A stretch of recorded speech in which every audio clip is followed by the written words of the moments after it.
नमस्कार किसान साथियों, आज के इस वीडियो में हम आपको वो बातें बताने वाले हैं कि जब आपकी सोयाबीन की फसल 15 दिन या उससे अधिक दिन की हो जाती है तो 15 दिन से लेकर 1 महीने के बीच आपको वो कौन कौन से महत्वपूर्ण कार्य करने हैं जिससे कि आपकी सोयाबीन की फसल की ग्रोथ बहुत ही अच्छी होगी, पौधे की ग्रोथ अच्छी होगी तो पौधा अच्छा फल फूल लेगा और आपकी पैदावार भी यहाँ से बढ़ने वाली है। तो किसान भाइयों, हमारी इस वीडियो को शुरू से लेकर आखिरी तक जरूर देखिएगा। आपको बहुत ही काम की बात मैं बताने वाला हूँ जो सोयाबीन की खेती में आपके बहुत ही ज्यादा काम आने वाली है। किसान भाइयों, इस वीडियो में आपको मैं जो बातें बताऊंगा अगर आप उन्हें अपनी फसल में अपनाते हैं तो निश्चित ही आपकी फसल की ग्रोथ भी अच्छी होगी और पैदावार भी अच्छी निकलने वाली है। बस आपसे एक निवेदन है कि यदि आपने अभी तक हमारे चैनल को सब्सक्राइब नहीं किया है तो चैनल को सब्सक्राइब जरूर कर लें, क्योंकि हम आगे भी सोयाबीन फसल से संबंधित वीडियो लाते रहेंगे, तो चैनल को सब्सक्राइब करना ना भूलें। तो किसान भाइयों, जैसे ही आपकी सोयाबीन की फसल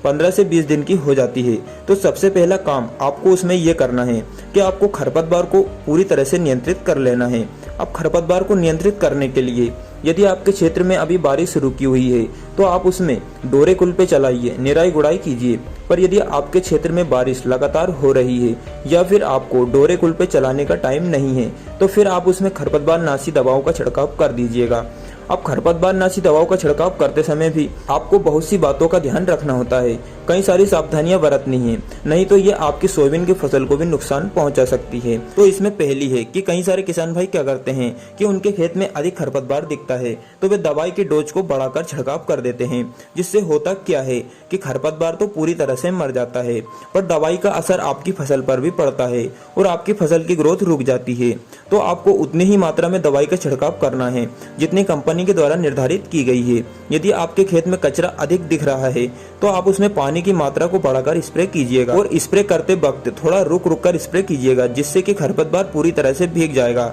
और अच्छी तरह से नष्ट हो जाएगा। दूसरी बात आपको ध्यान रखना है कि जब आप अपने खेत में खरपतवार नाशी दवाओं का छिड़काव करें तो खेत में पर्याप्त मात्रा में नमी का होना जरूरी है, तभी आपकी दवाइयां अच्छी तरह से काम करेंगी। तीसरी बात आपको ध्यान रखना है कि जब आप खरपतवार नाशी दवाओं का स्प्रे करें तो मौसम साफ होना चाहिए, उस दिन बारिश नहीं आना चाहिए या फिर 5 से 6 घंटे के बाद बारिश हो, ताकि दवाइयां खरपतवार पर अच्छे से सूख जाएं, वो पानी में धुले ना, तभी वो अपना कार्य अच्छे से करेगी। इसके लिए आप मौसम की अच्छे से जानकारी लेकर ही अपनी खरपतवार नाशी दवाओं का छिड़काव करें। खरपतवार नाशी दवाओं की बात करें तो चौड़ी एवं संकरी पत्ती वाले खरपतवार के लिए आपको अलग अलग दवाओं का छिड़काव करना होगा। इसके लिए मैं एक अलग से वीडियो बना दूंगा, उसमें आपको सभी प्रकार के खरपतवार नाशी दवाओं के बारे में डिटेल में जानकारी मिल जाएगी। अब आगे बात करें, यदि आपके क्षेत्र में काफी समय से बारिश नहीं हो रही है तो आप अपनी फसल में स्प्रिंकलर के माध्यम से हल्की सिंचाई कर सकते हैं, क्योंकि सोयाबीन की फसल को नमी की ज्यादा आवश्यकता होती है।